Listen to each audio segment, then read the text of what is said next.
नमस्ते दोस्तों, गीता की धार्मिक कहानियों में आपका स्वागत है। भगवान विष्णु कहते हैं, इस संसार में सबसे बड़ा दान क्या है। इस कथा के माध्यम से हम आपको यह बताएंगे कि इस संसार में सबसे बड़ा दान कौन सा होता है, जिसे करने से पूर्ण पुण्य की प्राप्ति होती है, और कैसे हम बुरे लोगों की पहचान कर सकते हैं कि बुरे लोगों की पहचान कैसे की जा सकती है। तो कृपया आप इस कथा को शुरू से अंत तक ध्यान से जरूर सुनिए, क्योंकि अधूरा ज्ञान मानव जीवन में अनेक कठिनाइयों का कारण बन सकता है। कथा आरंभ करने से पहले यदि आपने हमारे चैनल को अभी तक सब्सक्राइब नहीं किया है तो ज़रूर सब्सक्राइब करें, वीडियो को भी लाइक करें और अपने प्रियजनों के साथ शेयर करें। कमेंट बॉक्स में जय श्री राम लिखें। एक बार भगवान श्री हरि विष्णु जी और माता लक्ष्मी जी क्षीर सागर में अपने आसन पर बैठे हुए थे। तब भगवान विष्णु जी ने देखा कि माता लक्ष्मी जी किसी गहन सोच में हैं। माता लक्ष्मी जी को गहन सोच में देखकर भगवान विष्णु जी मुस्कुराते हुए बोले, हे देवी, ऐसा प्रतीत होता है कि आज आप किसी गहन विचार में डूबी हुई हैं। आप निसंकोच होकर अपने प्रश्न पूछिए, हम आपके सभी प्रश्नों का समाधान अवश्य करेंगे। भगवान विष्णु जी की बात सुनकर माता लक्ष्मी ने कहा, हे प्रभु, आज मेरे मन में एक जिज्ञासा है। मैं यह जानना चाहती हूँ कि इस दुनिया में सबसे बड़ा दान कौन सा है, जिससे पूर्ण पुण्य की प्राप्ति होती है और बुरे लोगों की पहचान की जा सकती है। मनुष्य उन लोगों को कैसे पहचान सकते हैं। तब भगवान विष्णु जी ने माता लक्ष्मी जी से कहा, हे देवी, आपने सचमुच मानव जाति के कल्याण हेतु अति महत्वपूर्ण प्रश्न पूछे हैं। यह प्रश्न मनुष्य के जीवन में अत्यंत मूल्यवान है, इसलिए मैं आपको आपके इन प्रश्नों के उत्तर एक महत्वपूर्ण कथा के माध्यम से दूंगा। लेकिन आपको इस कथा को शुरू से लेकर अंत तक ध्यानपूर्वक सुनना होगा। माता लक्ष्मी जी ने उत्तर दिया, हे प्रभु, मैं आपको वचन देती हूँ कि इस कथा को मैं पूरी श्रद्धा से सुनूंगी और इस कथा का प्रचार समस्त देवलोक में करूंगी। श्रोताओं, भगवान श्री हरि विष्णु जी देवी लक्ष्मी से कहते हैं, हे देवी, एक समय की बात है, किसी नगर में एक राजा राज्य करता था। वह राजा बहुत ही बलशाली, वीर और अत्यंत बुद्धिमान था। इसके साथ ही वह धर्मपरायण और दयालु भी था। उस राजा की रानी भी संस्कारी और अत्यंत धार्मिक स्वभाव की थी। दोनों पति पत्नी भगवान भोलेनाथ के परम भक्त थे। वे दोनों प्रतिदिन शिवजी के मंदिर में जाकर उनकी पूजा अर्चना किया करते थे। यह उनका प्रतिदिन का नियम था।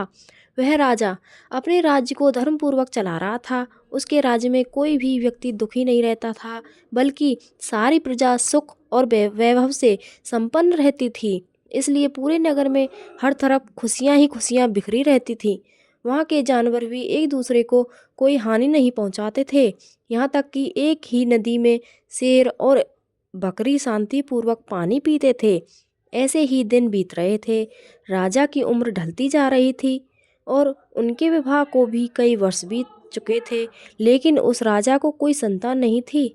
हालांकि राजा इस बात को लेकर अधिक चिंता नहीं करते थे। वह निश्चिंत होकर अपनी प्रजा के सुख दुख का ध्यान रखते और प्रजा भी उसे अत्यधिक प्रेम और सम्मान देती थी। एक दिन की बात है, वह राजा हर रोज की तरह अपनी पत्नी के साथ भगवान शिव जी के मंदिर की ओर जा रहे थे।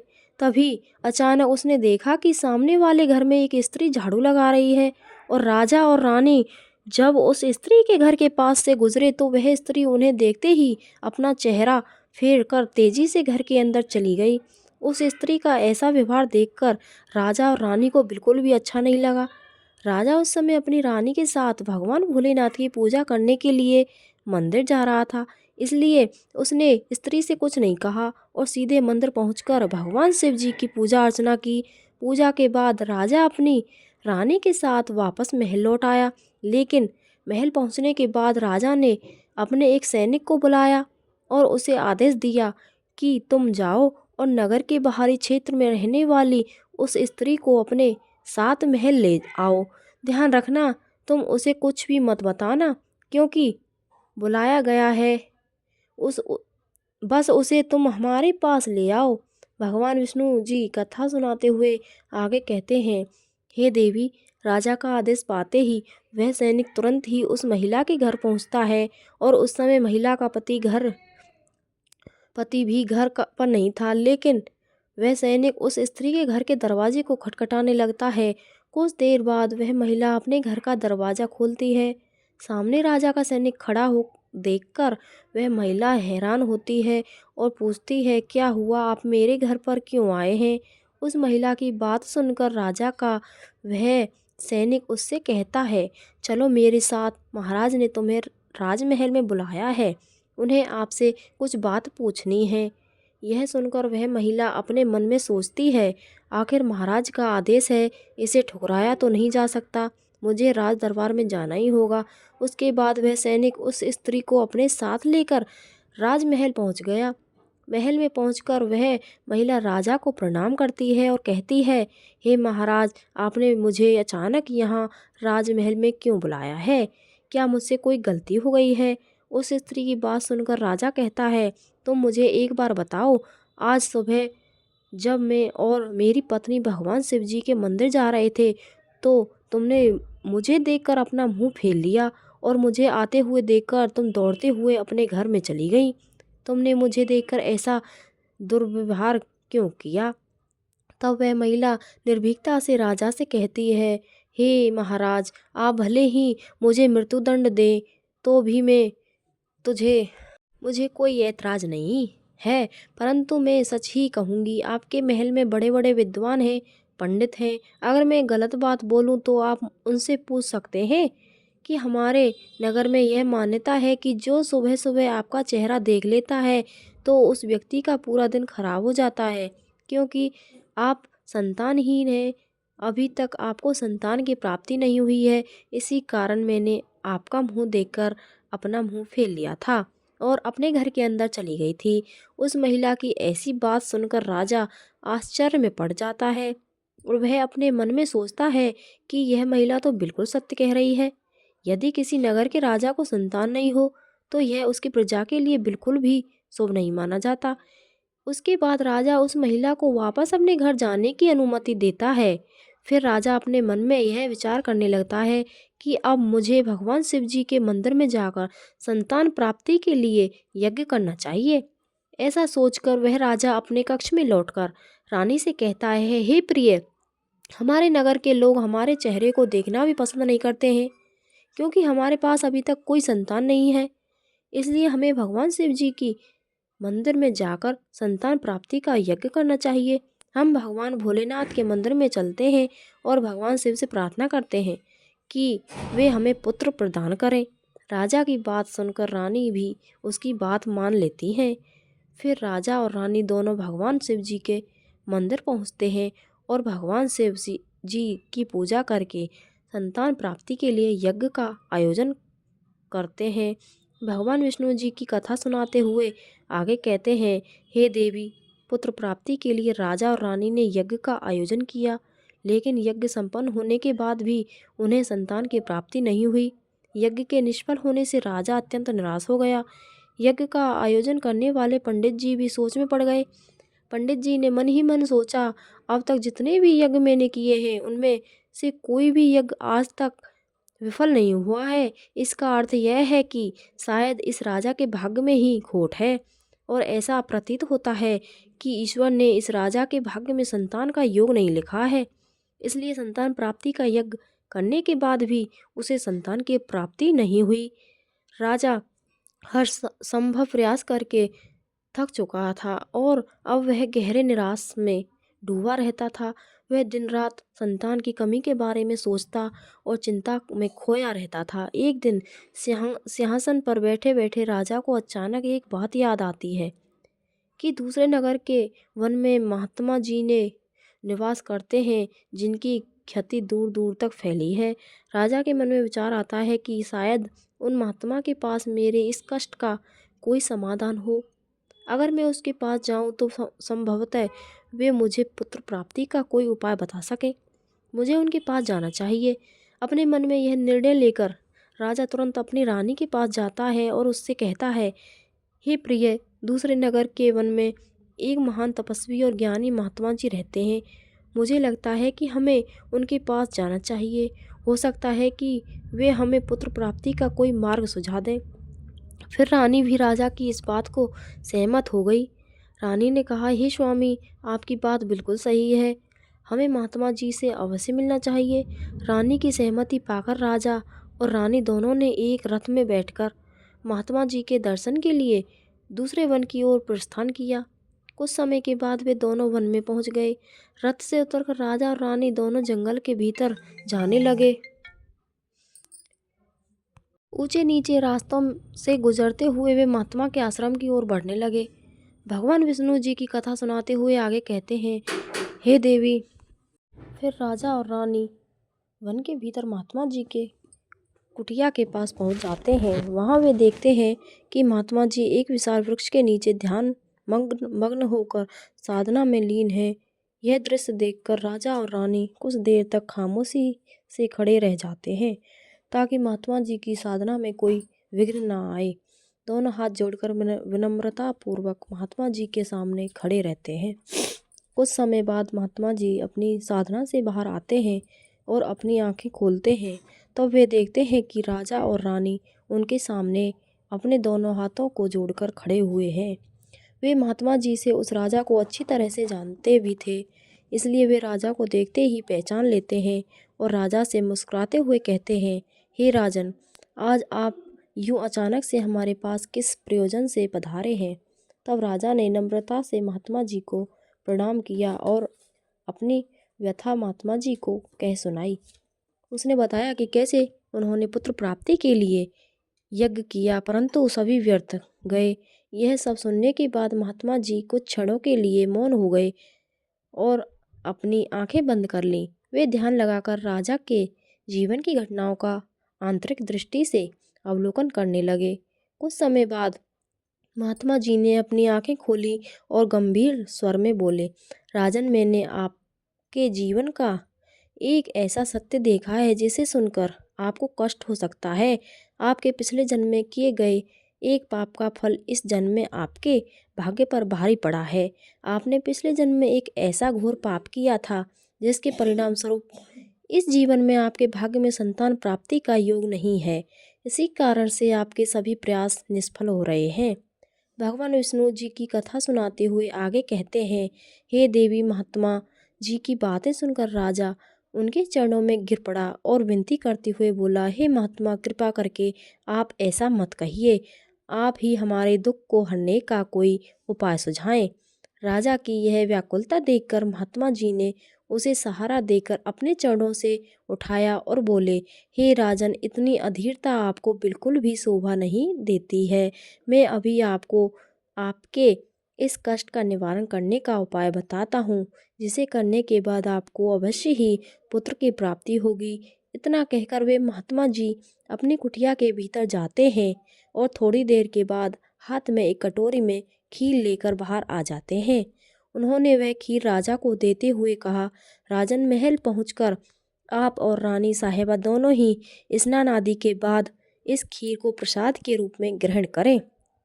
ऐसा करने से आपको निश्चित ही पुत्र की प्राप्ति होगी। परंतु राजन, आप मेरी एक बात याद रखना, इस पुत्र की आयु मात्र 20 वर्ष की ही होगी। जिस दिन आपके पुत्र की आयु 20 वर्ष की होगी उसी दिन उसकी मृत्यु हो जाएगी। महात्मा जी की इस बात को सुनकर राजा गहरी सोच में डूब गया। वह अपने मन ही मन सोचने लगा, चलो 20 वर्ष के लिए ही सही, परंतु इस संतानहीनता का कलंक तो मिट जाएगा, हमें संतान का सुख तो मिलेगा।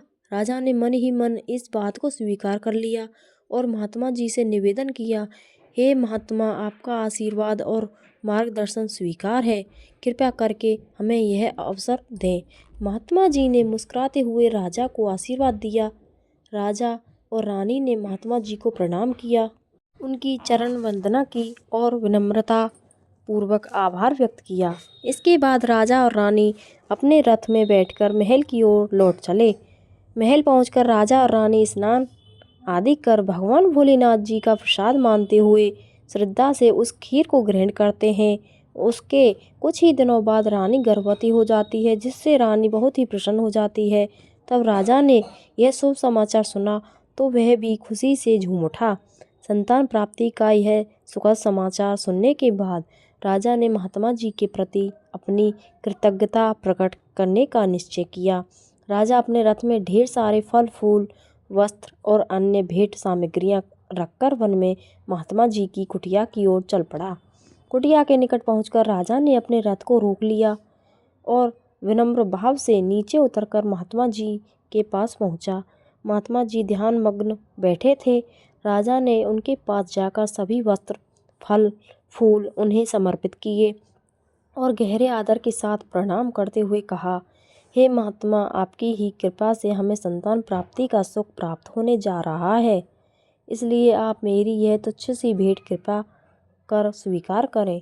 महात्मा जी राजा की विनम्रता और कृतज्ञता से अत्यंत प्रसन्न हुए। उन्होंने राजा की भेंट को स्वीकार कर उसे आशीर्वाद दिया और कहा, राजन, तुम्हारी भक्ति और संकल्प ने ही तुम्हारे जीवन को फल वर्षा दी है, वह अनमोल है। जाओ, तुम्हारी संतान गुणवान और धर्मनिष्ठ हो।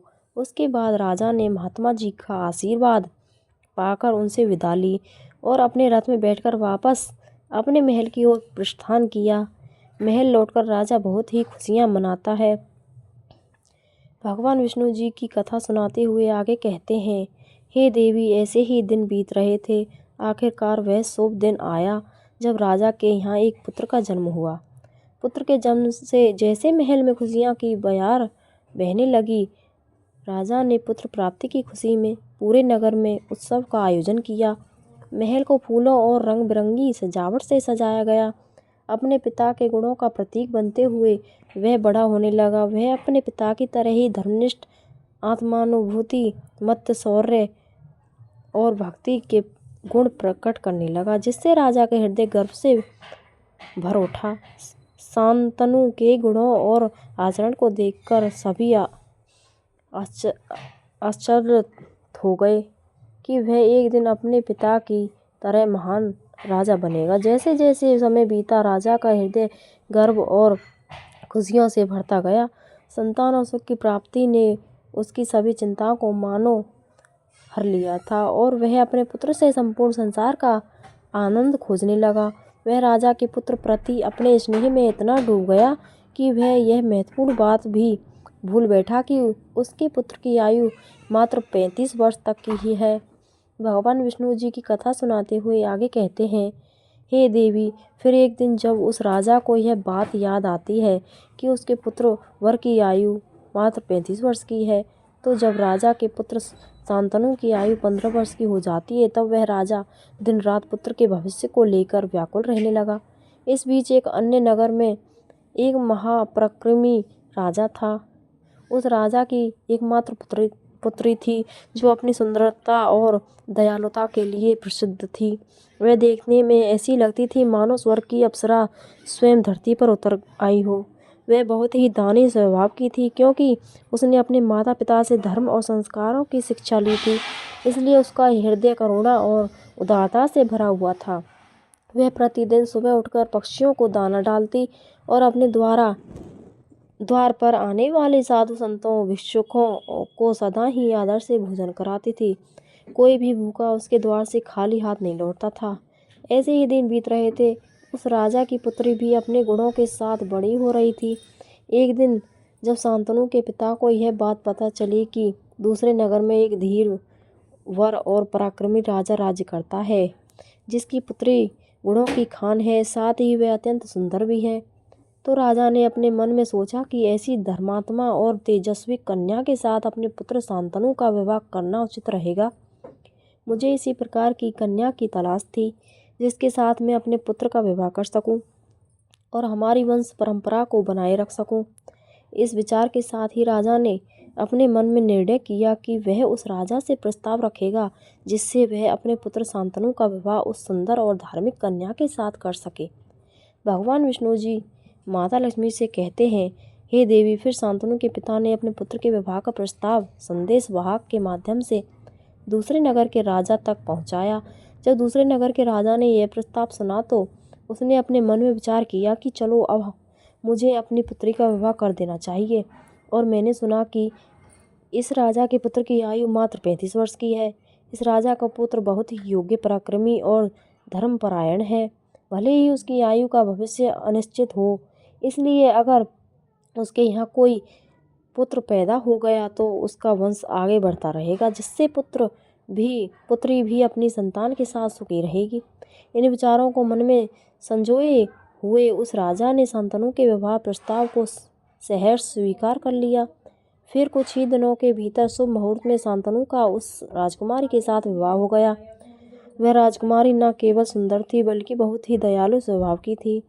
उसने अपने बचपन से ही यह नियम अपनाया था कि जब वह किसी भूखे या असहाय प्राणी को भोजन नहीं करवाती तब तक वह स्वयं भोजन ग्रहण नहीं करती थी। उसके माता पिता ने उसे सेवा और दान की भावना सिखाई थी और उसने इसे अपने जीवन का अटूट हिस्सा बना लिया था। विवाह के पश्चात राजकुमारी का यह नियम उसके ससुराल में भी जारी रहा था। हर सुबह वह महल के द्वार पर जाकर जरूरतमंद लोगों को भी भोजन करवाती और अपने हाथों से उन्हें अन्न दान करती। उसकी यह दया भावना देखकर महल के सभी लोग उसका बहुत सम्मान करने लगे थे।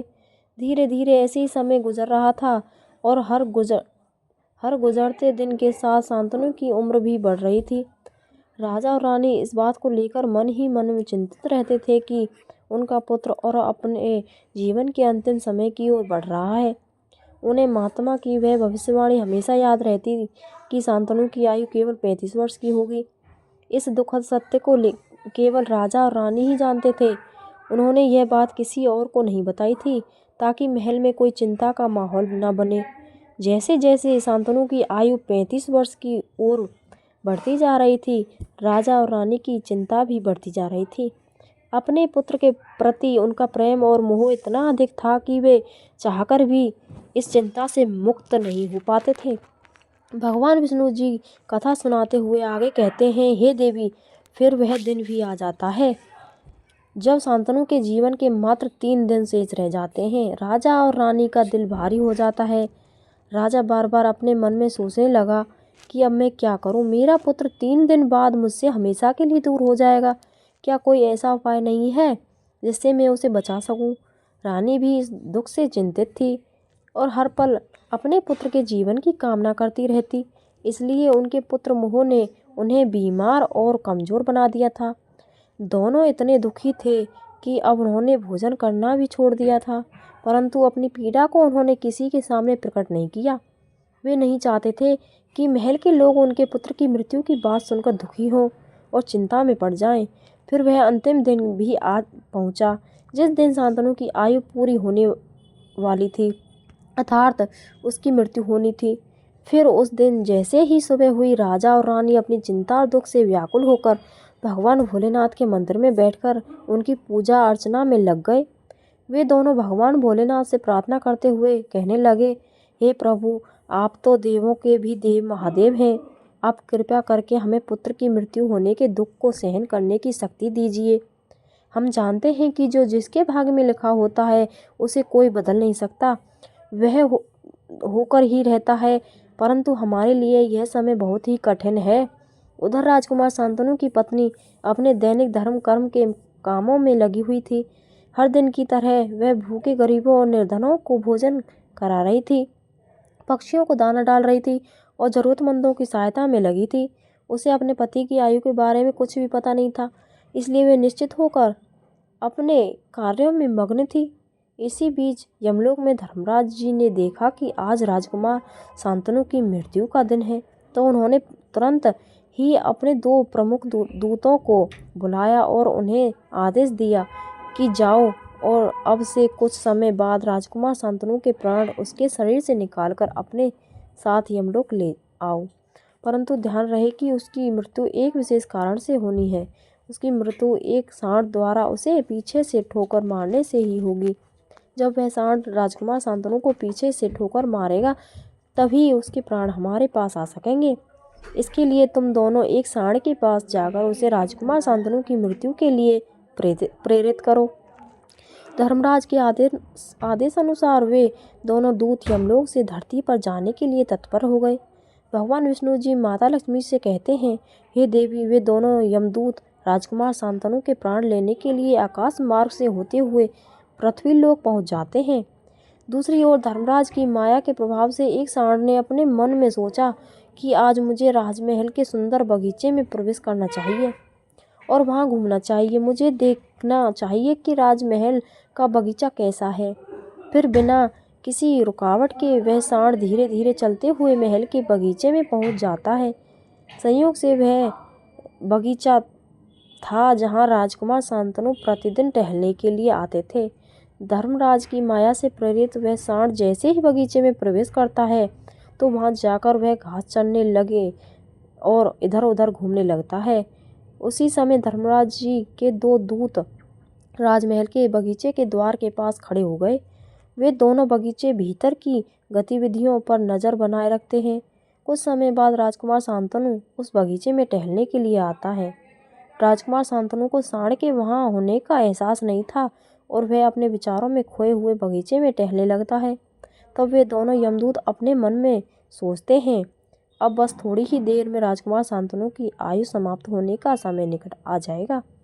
हमें इंतजार है उस पल का जब यह सांड राजकुमार को ठोकर मारेगा, तब हम उसके प्राण लेकर यमलोक लौट जाएंगे। जब वे दोनों दूत यह विचार कर रहे थे तभी क्या होता है कि एक अन्य नगर में एक निर्धन ब्राह्मण रहता था। उस ब्राह्मण की एक पुत्री थी जिसका समय रहते उसने विवाह कर दिया था, लेकिन दुर्भाग्य से उसकी बेटी का पति एक दुष्ट प्रवृत्ति का व्यक्ति था जो बहुत ही मदिरा पान करता था, जुआ खेलता था और पराई स्त्रियों के साथ रहता था। यह नहीं, वह अपनी पत्नी को नशे में होकर अक्सर मारता पीटता था और उसे घर से निकालना चाहता था। उसकी इस आदत के कारण गरीब ब्राह्मण की बेटी बहुत ही दुखी और पीड़ित रहने लगी थी। लेकिन वह गरीब ब्राह्मण की बेटी जब अपने पति के साथ कुछ समय तक रही तब एक दिन वह गर्भवती हो जाती है। इसलिए एक दिन उसने अपने पति की मारपीट से तंग आकर उसे छोड़कर अपने पिता के घर मायके में आ जाती है। वह आंसुओं से भरी आंखों के साथ अपने पिता से कहती है, पिताजी, आज के बाद मैं अपने पति के साथ नहीं रह सकती क्योंकि वह मुझे रोज़ मारता पीटता है और बुरी तरह से अपमानित करता है। मैं उसके इस व्यवहार से तंग आकर उसे छोड़कर मायके चली आई हूँ। मुझे क्षमा कर दीजिए, पर मैं अपने मायके में ही रहना चाहती हूँ। उसका पिता अब बहुत ही वृद्ध हो चुका था और अब उसकी कमाई का कोई ठोस साधन नहीं था, जिसके कारण उसे प्रतिदिन नगर के विभिन्न घरों में जाकर भिक्षा मांगनी पड़ती थी ताकि वह किसी प्रकार अपने और अपने परिवार का पेट भर सके। भगवान विष्णु जी कथा सुनाते हुए आगे कहते हैं, हे देवी, जब उसकी बेटी का गर्भकाल पूरा हुआ तो उसने एक सुंदर पुत्र को जन्म दिया, लेकिन जन्म देने के बाद उसे बहुत तेज भूख लगने लगी। उसे भोजन की आवश्यकता थी। प्रसव के बाद भूख कई गुना बढ़ जाती है, इसलिए वह अपने पिता से भोजन मांगने लगी। दुर्भाग्यवश उसके पिता सुबह से ही भिक्षा के लिए नगर नगर गए हुए थे, परंतु रोज़ रोज़ भिक्षा मांगने के कारण उस दिन किसी ने उसे भिक्षा नहीं दी थी। भगवान विष्णु जी कथा सुनाते हुए आगे कहते हैं, हे देवी, गरीबी किसी भी मनुष्य के लिए सबसे बड़ा अभिशाप है और यह उसके आत्मसम्मान और अस्तित्व के लिए अत्यंत पीड़ादायक होती है। उधर उस गरीब ब्राह्मण को किसी ने भी भोजन नहीं दिया, इसलिए वह खाली हाथ ही घर वापस लौट आता है। इधर उसकी पुत्री भूख से बहुत ही व्याकुल हो रही थी। जब वृद्ध ब्राह्मण निराश होकर खाली हाथ घर लौटा और उसकी बेटी ने उसे बिना भोजन के आते देखा तो वह दुखी होकर रोते हुए अपने पिता से बोली, पिताजी, अब मुझसे भूख सहन नहीं होती। पूरे 3 दिन बीत चुके हैं और मैंने भोजन का एक भी कण नहीं खाया है। अब तो ऐसा लगता है कि भूख के कारण मेरे प्राण ही निकल जाएंगे। लेकिन अगर आपको कुछ भिक्षा में मिला हो तो मुझे खाने को दे दीजिए, नहीं तो मेरे प्राण निकल जाएंगे। तब उसका वृद्ध पिता अपनी बेटी को सांत्वना देते हुए कहता है, पुत्री, मैं कुछ ही देर में लौटूंगा। मैं अब दूसरे नगर में जाऊंगा और वहाँ के राजा के महल के द्वार पर जाकर भिक्षा मांगूंगा। अगर वहाँ से मुझे कुछ भी नहीं मिला, कुछ भी मिल जाता है तो तुरंत तुम्हारे लिए लेकर आऊँगा। अपनी बेटी से यह कहकर वृद्ध ब्राह्मण वहाँ से निकल पड़ा। इधर राजकुमार शांतनु की पत्नी, जो कि रोजाना गरीबों को भोजन करवाती थी, उस दिन उस नगर के राजा और रानी दोनों अत्यधिक बीमार पड़ गए थे। क्योंकि पुत्र मोह के कारण वे बहुत ही चिंतित थे और शांतनु की पत्नी उनके कक्ष में थी। इसलिए आज उसने गरीबों को भोजन नहीं करवाया था, परंतु उसने अपने पति के लिए भोजन बनवाया था और भोजन की थाल सजाकर रख दी थी कि जब उसका पति बगीचे से लौटेगा तो वह उसे भोजन कराएगी, क्योंकि उसका पति अपने माता पिता के पास बैठकर उनकी सेवा करके अपने बगीचे में घूमने के लिए गया हुआ था।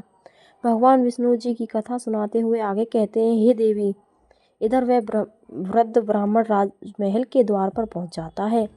जब राजकुमार की पत्नी ने उसे देखा तो उसके मन में उस वृद्ध ब्राह्मण के प्रति दया उमड़ आई। उसके बाद वह वृद्ध ब्राह्मण उस राजकुमार की पत्नी की तरफ देखकर विनम्रता से उससे कहता है, हे पुत्री, यदि मुझे इससे कुछ भोजन मिल जाए तो तुम्हारा बड़ा ही उपकार होगा। राजकुमार की पत्नी को उस ब्राह्मण की बात सुनकर उस पर बहुत दया आई। उसने सोचा, यह तो कोई गरीबी ब्राह्मण है जो भूखा है और मुझसे कुछ भोजन मांग रहा है। यह सोचकर राजकुमारी की पत्नी उसे भोजन देने के लिए तैयार हो गई, लेकिन अचानक वह अपने मन में सोचने लगती है, यह भोजन तो मैंने अपने पति के लिए बनाया है। अगर मैं इसे यह भोजन दे दूंगी तो मेरे पति क्या खाएंगे। लेकिन अगले ही पल उसने सोचा, मेरे पति तो अभी बगीचे में घूमने के लिए गए हुए हैं, तब तक मैं यह भोजन इस गरीब ब्राह्मण को दे देती हूँ और जब मेरे पति आएंगे तो मैं उनके लिए फिर से भोजन बना दूंगी। इस भूखे ब्राह्मण की सहायता करना अधिक आवश्यक है। अपने मन में यह सोचकर राजकुमार की पत्नी ने अपने पति के लिए बनाया हुआ भोजन उस भूखे ब्राह्मण को दे दिया। उसके बाद वह ब्राह्मण भोजन की थाली लेकर जल्दी जल्दी अपने नगर की ओर रवाना हो गया और वह भोजन लेकर अपने घर आ गया। उसकी पुत्री 3 दिनों से भूखी थी। उसने 3 दिनों से कुछ भी नहीं खाया था और उसके चेहरे पर भूख की पीड़ा साफ झलक रही थी। उधर राजकुमार शांतनु, जो बगीचे में टहलने गया था, अपने कक्ष की ओर वापस लौट रहा था। बगीचे के बाहर खड़े यमदूत राजकुमार के प्राण लेने के लिए तैयार थे और एक सांड भी धर्मराज की माया से प्रेरित होकर वहीं घूम रहा था। वे दोनों यमदूत मन में सोच रहे थे कि बस अब कुछ ही पल बाकी हैं और जैसे ही सांड राजकुमार को पीछे से ठोकर मारेगा, हम राजकुमार के प्राण हर लेंगे और यमलोक लौट जाएंगे। भगवान विष्णु जी माता लक्ष्मी से कहते हैं, हे देवी, इधर वह वृद्ध ब्राह्मण अपने घर पहुंचा और उसने तुरंत अपनी भूखी बेटी को वह भोजन दे दिया। तब उसकी बेटी उससे कहने लगी, पिताजी, यह भोजन आप कहाँ से लाए हैं? तब वृद्ध ब्राह्मण ने उत्तर देते हुए कहा, पुत्री, यह भोजन मुझे दूसरे नगर की महारानी ने दिया है। उस नगर के राजा की पुत्रवधू बहुत ही दयालु और उदार हृदय की है। उसने मुझ पर दया करके मुझे यह स्वादिष्ट भोजन दिया है। इस भोजन को देखकर उस वृद्ध ब्राह्मण की बेटी की आत्मा से आशीर्वाद निकलने लगा। वह भगवान से प्रार्थना करने लगी कि हे भगवान, जिसने भी मेरे पिता को यह भोजन दिया है उसका सुहाग अमर रहे और वह सदा सौभाग्यवती बनी रहे। जैसे ही उसने भोजन का निवाला अपने मुंह में डाला, उसकी आत्मा की तृप्ति हो गई और उसकी आत्मा से सच्चे मन से आशीर्वाद निकलने लगे कि महारानी का पति दीर्घायु और स्वस्थ रहे। इधर राजकुमार शांतनु अपने महल की ओर बढ़ रहा था और बगीचे के बाहर खड़े यमदूत उसकी मृत्यु का बेसब्री से इंतजार कर रहे थे। परंतु जैसे ही राजकुमार बगीचे में उस सांड के सामने पहुंचा तो सांड ने तुरंत उसे पीछे से ठोकर मारने के लिए अपनी ताकत जुटाई। वह अपनी सींग से उसे मारने ही वाला था कि तभी अचानक से 2 देवदूत वहां प्रकट हो जाते हैं और अपनी दिव्य शक्ति से उस सांड को बेहोश कर देते हैं। वह सांड हिल भी नहीं पा रहा था। उसने आगे बढ़ने की बिल्कुल भी शक्ति नहीं बची थी। इस पर वह सांड अपने मन में सोचने लगा कि यह मुझे क्या हो गया।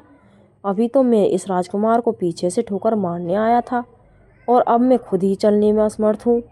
भगवान विष्णु जी माता लक्ष्मी से कहते हैं, हे देवी, यह सब उस ब्राह्मण की भूखी बेटी का आशीर्वाद है जो उसने भोजन करते समय दिया था। उस आशीर्वाद की शक्ति के कारण ही वे देवदूत वहां आकर खड़े हुए थे।